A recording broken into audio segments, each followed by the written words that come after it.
Hi, I'm Yaakov Katz, and welcome to another episode of the Jewish People Policy Institute's Inside Analysis on the state of affairs in Israel and the Jewish world. On today's episode, we're actually going to talk about Israel diaspora relations, a topic that we've touched upon over the last few months since we started this podcast and webinar that started obviously after October 7th and the attacks against Israel, and since then with the war that Israel has been fighting against Hamas. But we're going to look at what is happening on the ground, try to get a better pulse of the status of this relationship. We are joined this evening by Gil Troy, a senior fellow at JPPI, and Nadia, Beider, a fellow at JPPI.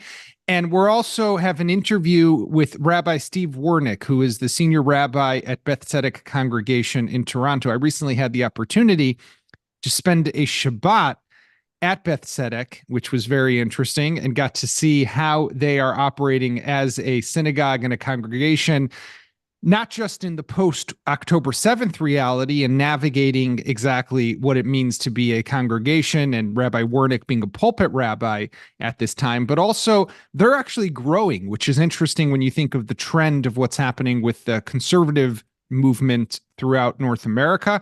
But they have actually grown in terms of membership and people who are coming to services. Very interesting to see as someone who was able to participate in those services, but also interesting to hear Rabbi Wernick in his interview with us. So we'll start with Rabbi Wernick, and then we'll go to Nadia and to Gil. Here we go.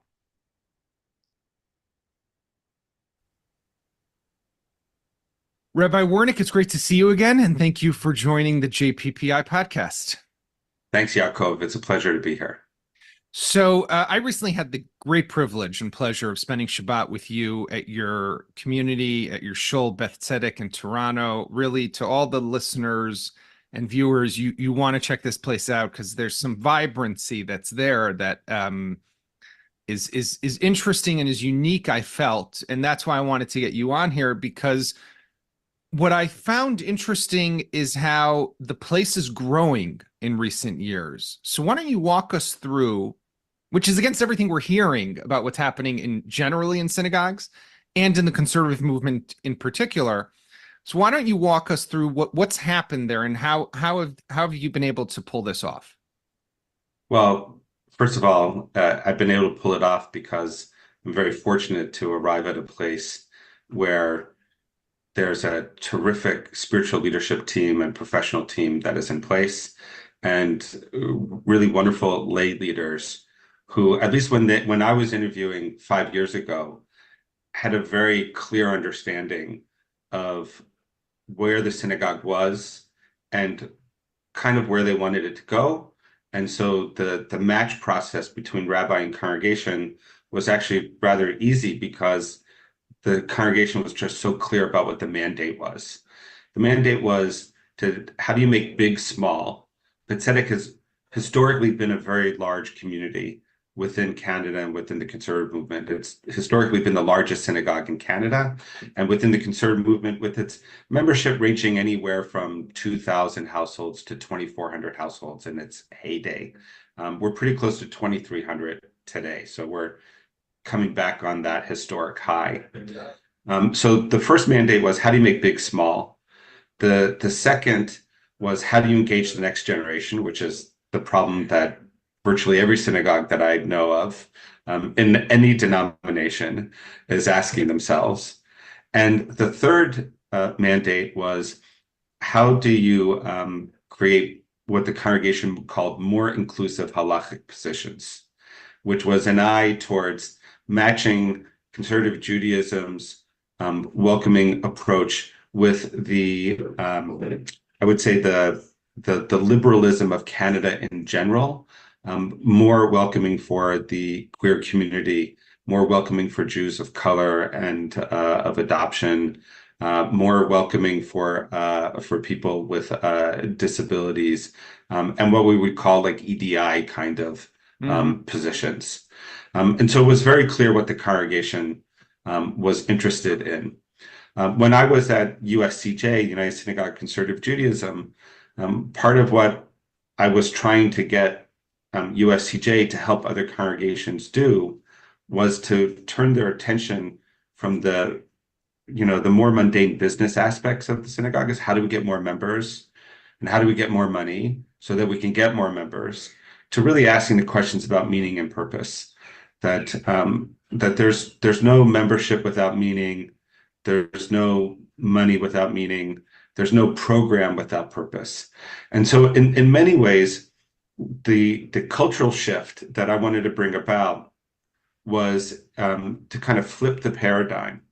In the heyday of congregational life, the conservative movement in particular, you could assume that people would join. They automatically saw the value in joining.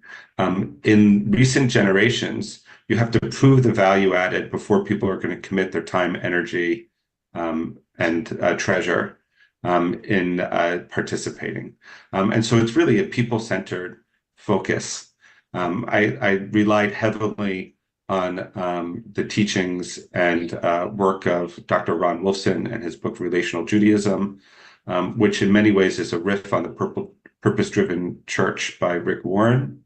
And I relied heavily on other research of gathering, such as Dr. Priya Parker and her book, The Art of Gathering, of which also Harvard Divinity School, for example, did a lot of research about the changing ways in which people gather and how sacred institutions need to think about that in terms of their own programmatic model.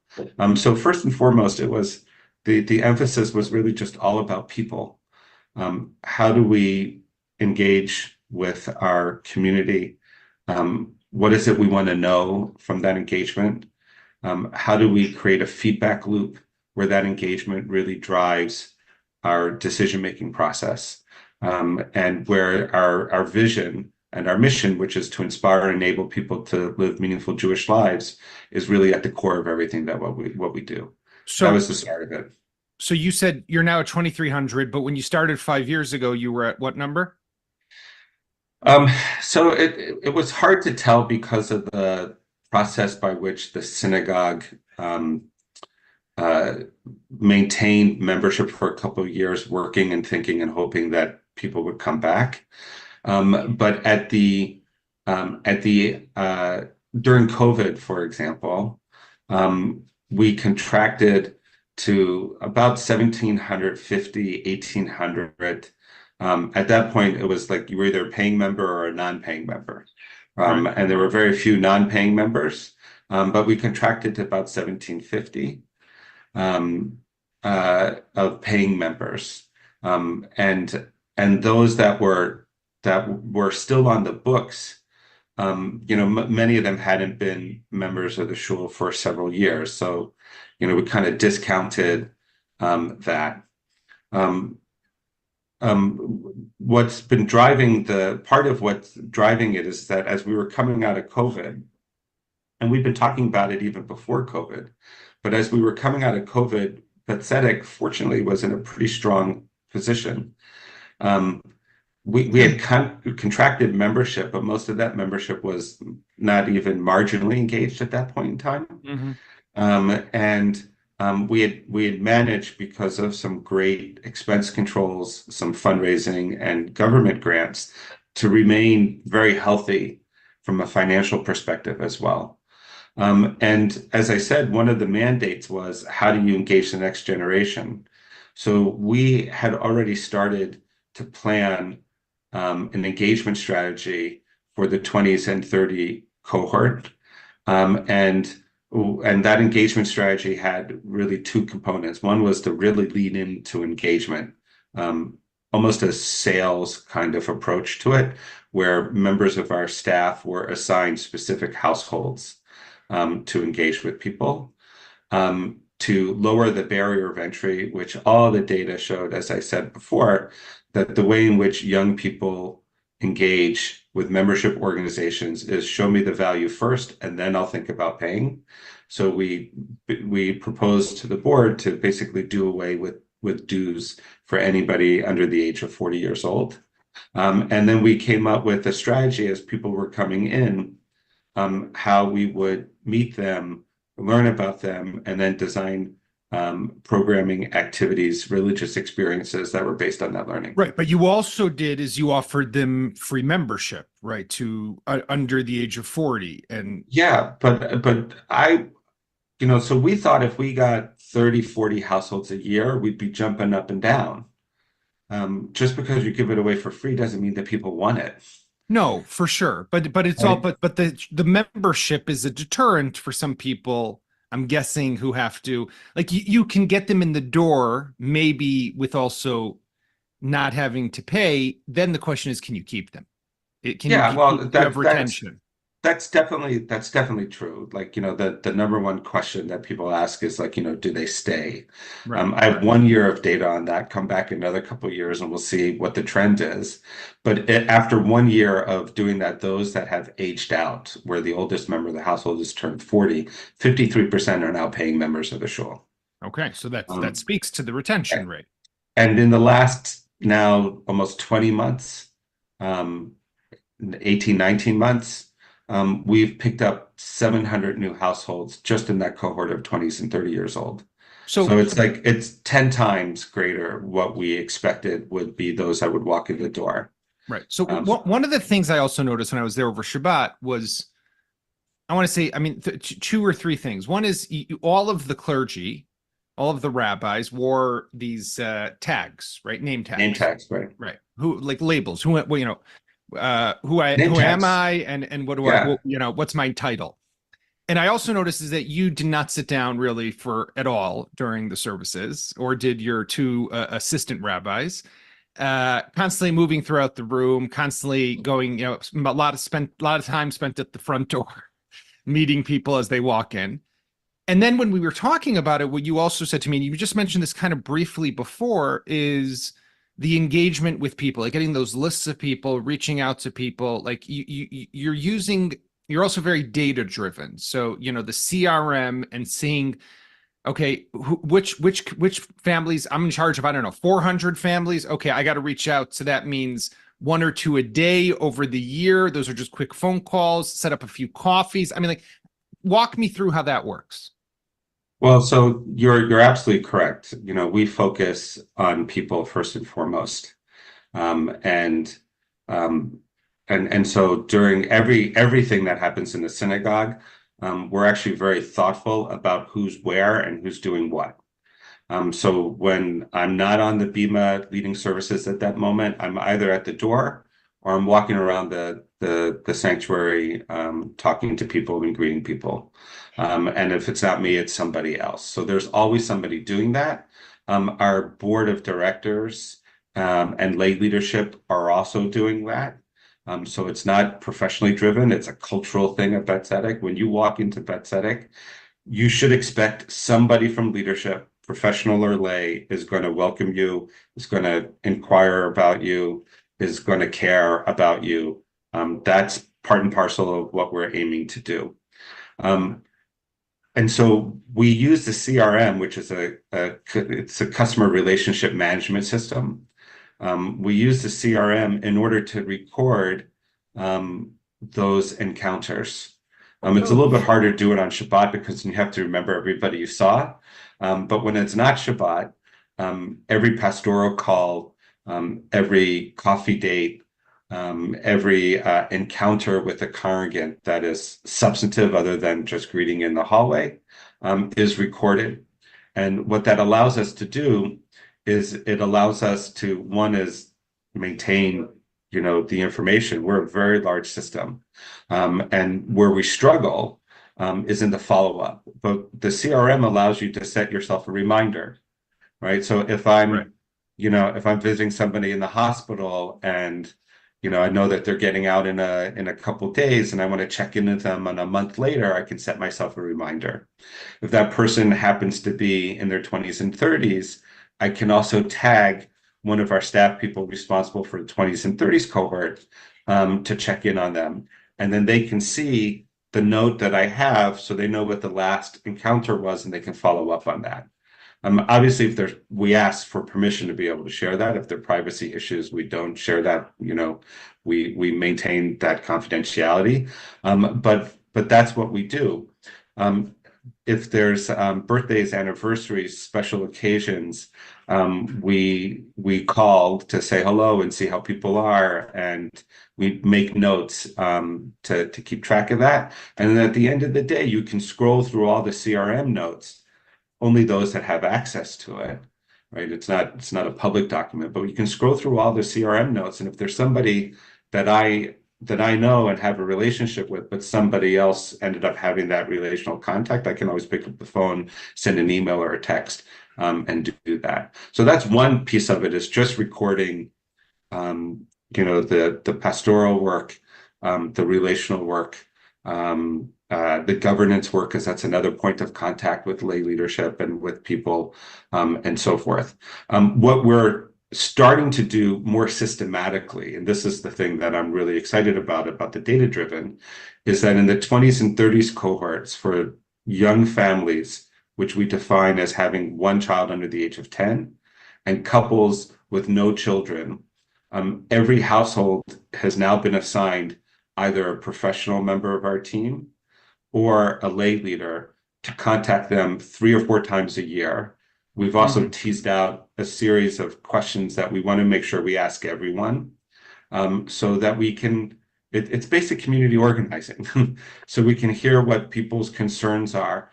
Where are they in life? What is it that they're looking to accomplish in terms of their Jewish journeys? And then rather than sitting in a room thinking, oh, what program can we put together?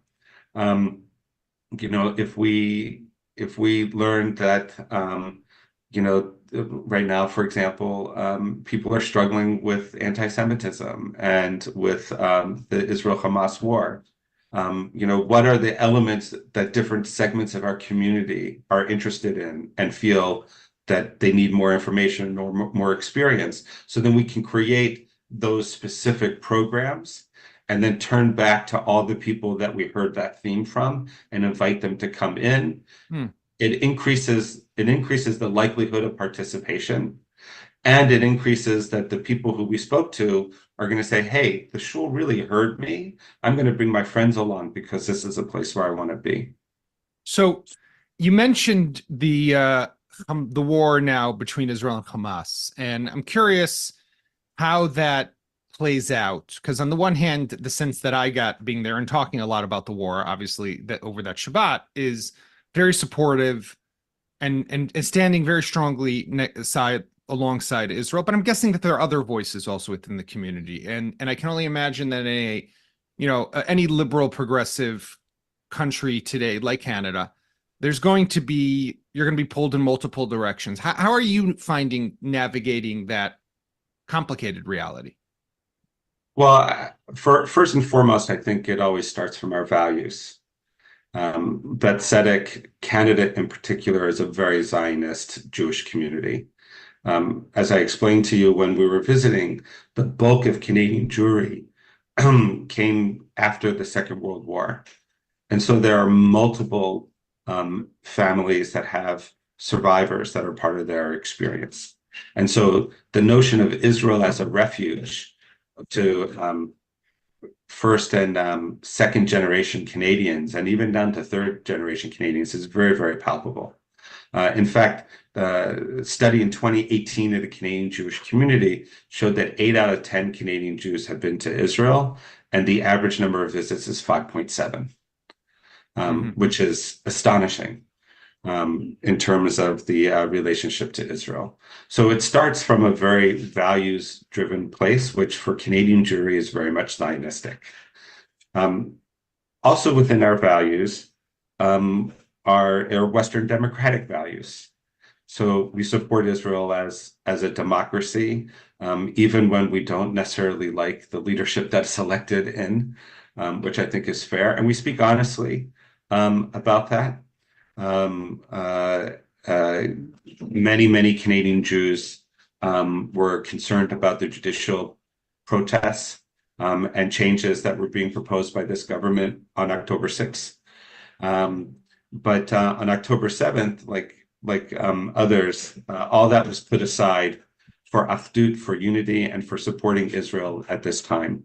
I think that the very sharp um, uh, virulent rise of anti-Semitism has been an eye-opener even for the more progressive community.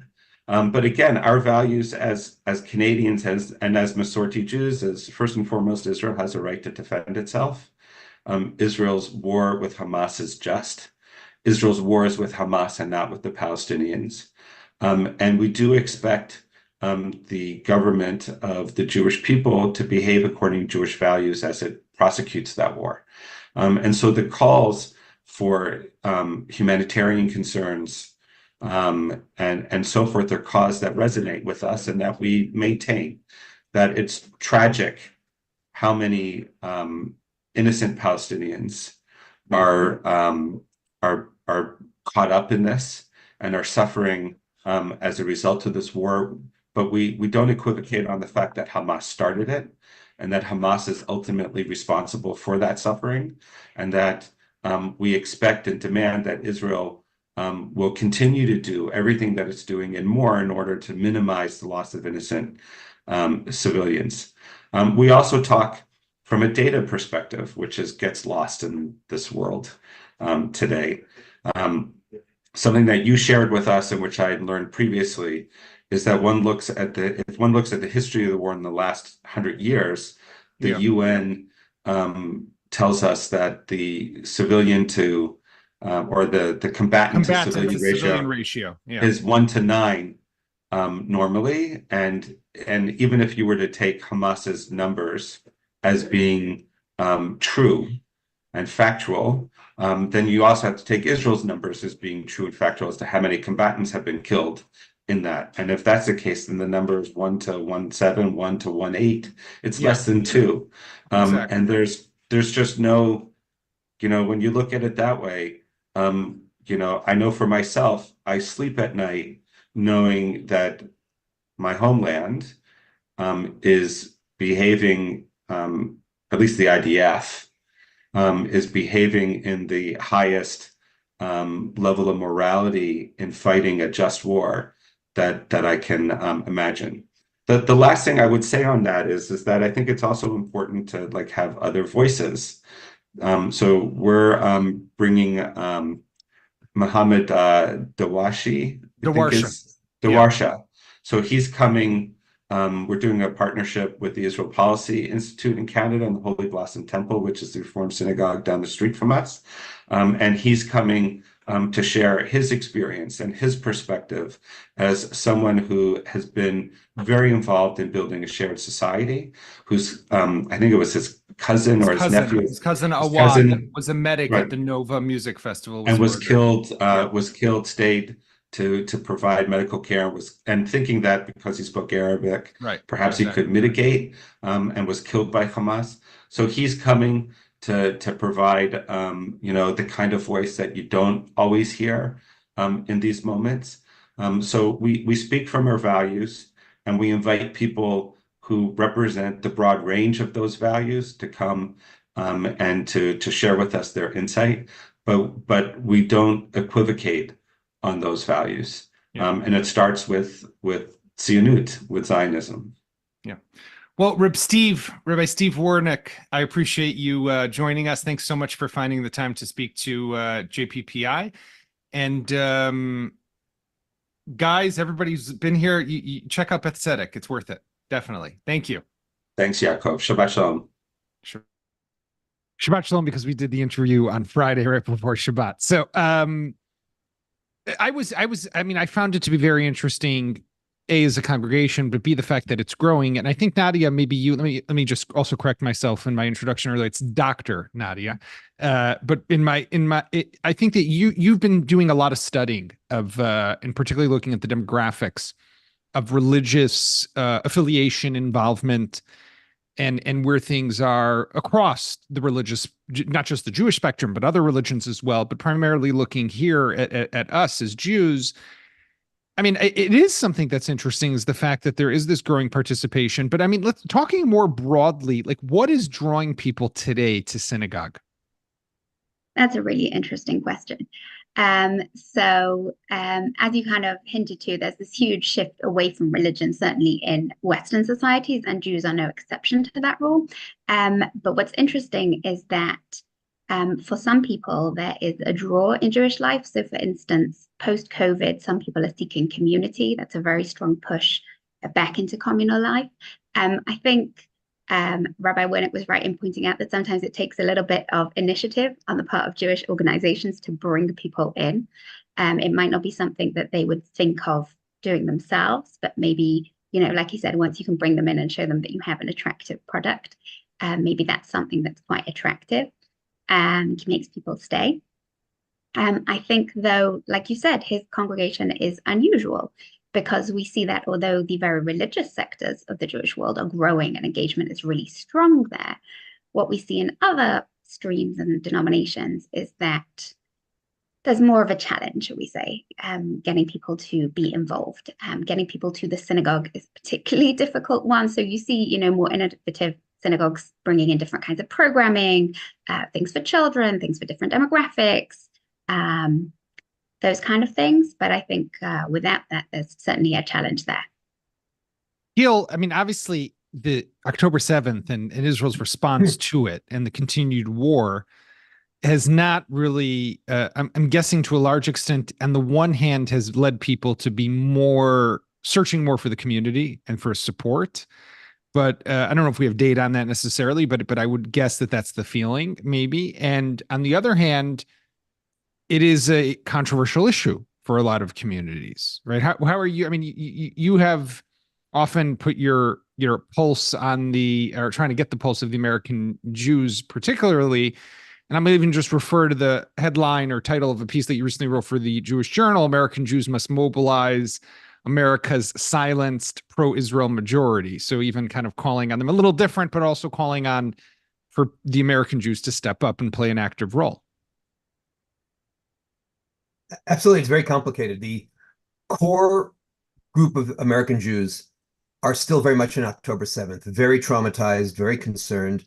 In synagogues that are thriving, you're actually hearing of a return to synagogue, of people coming together on Shabbat, wanting to touch community, wanting to do something, and the pain and the trauma and the fear is still there. Indeed, what Rabbi Wernick said, especially in Canada, is this surprising wave of anti-Semitism has also been a factor. I was actually in Florida speaking to a group of 150 Torontonian snowbirds, and who spend every winter in Florida, and they said this year they're not only happy to be there because of the sunshine, because there's a bit of a temperature gap with Toronto, but also they really felt much safer in Florida. They felt like the governor and the mayor, even with whom they might have some disagreements ideologically, had their back. But the bigger issue is the shift, that while October 7th was a kind of mobilizing moment, I think, as Rabbi Wernick was struggling with each passing week, with each passing month, the degree to which even the most enthusiastic conservative and reform American Jews and Canadian Jews are with Israel, they're in a society, in a media environment, which is so focused on what's happening with the Palestinians, so bombarding them with images of destroyed homes and burnt children, and it is heartbreaking, right? It's a tragedy, but it's very rare to find someone with Rabbi Wernick's moral clarity who's able to pull out of that and say, well, having learned obviously from Yaakov Katz, look at the kill ratio, look at what's going on, look at the morality. And I find more and more of my American Jewish friends just spinning because it's so important for them to be accepted. It's so important for them to be a part of it. They're just spinning in this moral complexity. And ultimately, I was just having this interesting conversation with a reporter today about this. The biggest problem is that I have no doubt that the arguments are correct for Israel, and Israel is on the side of the right, but many of the arguments are ugly.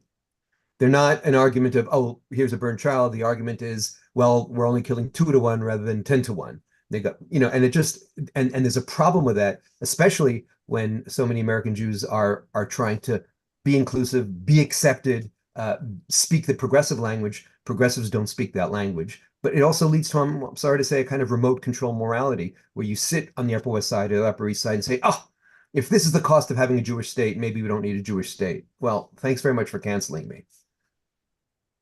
Nadia, but based on the data that you've collected over the years and looking at religious participation and involvement, I mean, what Gil's talking about, which is anecdotally of how people want to be more connected. Do you think that that's the direction that people are going? Like, is this, I always say October 7th has to be for it to really get to do what, let me say differently, for October 7th to really be the monumental moment that it was for Israel, because it was on so many levels. It's not enough what we're doing right now in the Gaza Strip. That's only one element of October 7th that we're dealing with. Like, there are fundamental societal issues that we have to deal with here in Israel, how we were in our political system, the polarization, the division of the national burden of the military service, etc. And I hope that October 7th will be the catalyst that will change all that in a positive way. I hope. I don't know. Do you think that October 7th is doing that and has the potential to be that positive catalyst for Jews around the world to be more engaged and involved? Okay. So I would say there are two parts to this. One is the response to the situation in Israel. And we have seen a kind of mobilization that I think people weren't expecting from diaspora Jews. And I don't think we'll know the full scale of it for a long time, if ever, because so many things were informally channeled. Not everything went through the big organizations. Donations, people coming to volunteer, all that kind of stuff. The second aspect, which I think might be more powerful, is the rise of anti-Semitism that is a result of the war. And there we do have some information. So we know, for instance, that on the one hand, anti-Semitism causes people to lower their profile. They're less likely to maybe attend certain events. They're less likely to wear outward symbols of, express their Judaism. But on the other hand, we know that it also leads people, for instance, to be more likely to send their children to Jewish schools. So France is a really good example of this, that there's a concern, although some people are concerned that anti-Semitism leads Jewish schools to be a target, and we've seen that in Toulouse, and we've seen the largest Jewish school in Europe instructing its pupils not to wear their school uniform on the way to and from school because it's considered too dangerous. On the other hand, what we've seen is that people are nervous about. Well, by the way, where is that school, Nadia? I'm sorry. In London. In London. What's it called? Jews Free School, JFS. Mm-hmm. And so we see different responses. On the other hand, we do see, so in France, for instance, like I was saying, this uptick in Jewish school enrollment rates seems to be a function of concern over the experience of those children in mainstream non-Jewish schools. And so Prisma has run a survey in North America, and they asked about 110 schools, what have they seen as a result of the war? And there has been an uptick of interest in people even thinking of switching their children mid-year or maybe at the end of the year from public schools into Jewish schools. And it's kind of a sad state of affairs, but I suppose this is maybe a silver lining, that there'll be some kind of move back into interest in Jewish communal structures, education, those kind of things. Interesting. And it talks to, coming back into the community, or basically re-engaging with those old anachronistic structures and organizations that I guess the young generation thought were no longer relevant. The federation model, the synagogues, all these kind of institutions that young people in general have been moving away from. Right. Gil, this idea, though, of the anti-Semitism being the spark, right? It could also have the opposite effect. Nadia also pointed that out, right? That ultimately, if I see, and I think that October 7th, one of the big, also a catalyst potentially, but it also showed this connectivity that exists between Jews around the world. Here in Israel, Jews are massacred along the border, and then there's an explosion of anti-Semitism in London and Paris and, New York and all over, except for Florida. Right? Boca is still safe, but this shows that if you thought that what happens in Israel does not impact you as a Jew, it does. Now that could lead to people saying, "Okay, I'm going to embrace it," or you know what, I'm going to change my name from Yaakov to Jacob. Although with Katz, I can't really get away from being Jewish, but maybe come up with a different name for my last name too. I mean, is that when your knowledge and your familiarity with the American Jewish community, North American Jews, do you think that that's something that would happen? Let's go back to the Pittsburgh massacre.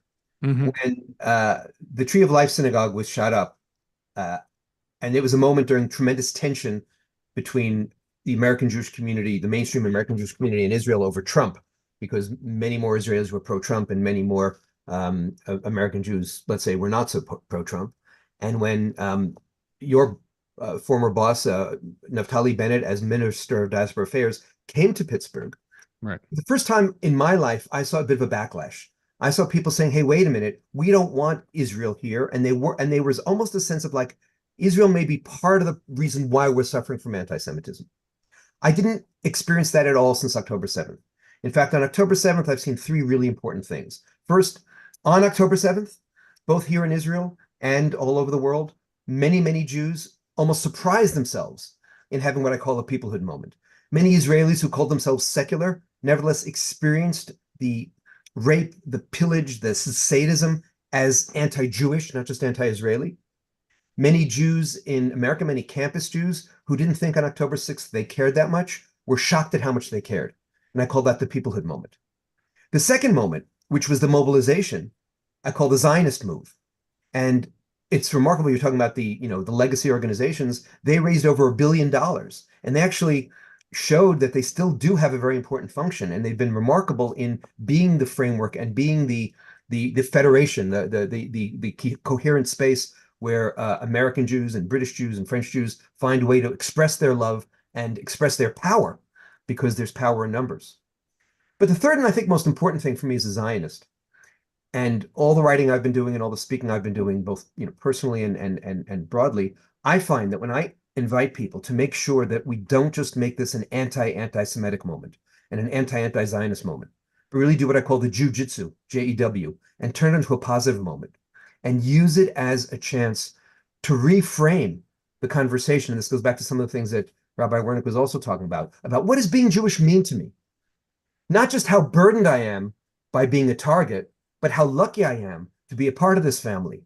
How lucky I am to be a part of this great Zionist adventure. How lucky I am to have a whole other level of what Rabbi Wernick was talking about, meaning and purpose and community and connectedness. And I think particularly these last 4 months, with all the tragedy and all the trauma, certainly in Israel, we felt the spiritual power. And one of the things I actually felt in the United States is they don't get enough of that. We every day see heroes and see generosity, and American Jews who sometimes are acting generously, right, and doing extraordinary things, don't see it enough because they're too busy. They're too caught in the media story and the trauma zone. And so one of the things we in Israel actually have to bring to America increasingly is that Zionist framework, that positive notion, and those amazing stories that we see of our young people surprising us. They're not the TikTok generation everybody keeps on saying, but they're the generation of heroes and not just of warriors, but of happy warriors, of people who really love their life and are fighting like crazy people in order to restore those values and restore the life that they wanted to. So I actually think this is a moment where we can reset, re-energize, renew. And when I speak to American Jews about this and Canadian Jews about this and British Jews about this, they're excited. And I think we have to be very careful not to fall into the trauma vortex and really use this as a moment in a classic Zionist move to say we're not just firefighters, but tree planters and dreamers. Gil, you should do like, when my kids were younger, there was like the judo hug, right? You could do the jujitsu hug, the after school activity for kids to learn jujitsu. Nadia, my wife thinks we have to add that with Krav Maga, because you have to have the spiritual power and also have a little bit of a power. Does make sense. Nadia, do you think what would your recommendation be then to community leaders, rabbis, or whoever it is, to get these people more engaged, like a policy recommendation? Okay, so I think, like Gil said, there's a huge opportunity here. I think there are two different strategies to two different kinds of leaders. Firstly, I would say to those in Israel, there's a huge interest in or demand for or anxiety over campuses in the diaspora. And I think any kind of program that connects diaspora students to some kind of program that includes maybe a trip to Israel or a semester in Israel or something like that I think would be hugely influential and formative for those people as they go on, because they will, the vast majority of them, continue to live in their countries. But I think they could be so much better informed. They could be able to access Israeli media. At the moment, for Jews in the diaspora, one of the huge issues is that the entire narrative is shaped by what they see in their local media. And I think if they had access to more of the Israeli media, they would understand what's going on more and feel less conflicted about what's going on here. When you only see that narrative, but you know you have some loyalty to Israel, you're in a very difficult place. The other one would be for local leaders in the diaspora. And I would say, like Gil said, take the opportunity, right? Don't just get sucked into this victimhood narrative. Take the opportunity. People are looking to engage. They're looking for contact. I think some of the people who've been the most affected by this conflict are people who are the most integrated. We see kind of the shock that was felt in communities like Australia, who felt really secure, or people who are very much at the integrated end of the Jewish spectrum. So maybe don't have a lot of Jewish friends, don't have like Jewish family members, maybe they're the only kind of identifying Jew in their household. And suddenly they feel really alone, particularly as those people tend to be in more liberal milieu, and they suddenly, for the first time in their lives, looked around and found that people don't see things the way they do, and maybe don't even see them the way that they would expect to be seen, and that they're putting this whole conflict on them. So I think there's huge potential to reach those people. It's going to require some innovative programming, right? These people have not been interested in what's been offered so far by definition, if they're in the part of the community that is not connected. But I think they're interested in some kind of connection. And I think they're interested in the openness that a lot of Judaism has nowadays, that people can construct their own meaningful Jewish lives. Mm-hmm. I don't think these people are all suddenly going to be walking through synagogue doors and joining in traditional prayer services, but I think they are interested in engaging Jewishly in a way that's meaningful to them and having contacts with the community. And I think that's a place to really start working. Okay. Well, thank you very much. Thank you to Dr. Nadia Beider and to Professor Gil Troy and to Rabbi Steve Wernick. And thank you to all our listeners and viewers for joining us. We'll be back on Thursday with another episode of the JPPI Inside Analysis. Have a good night.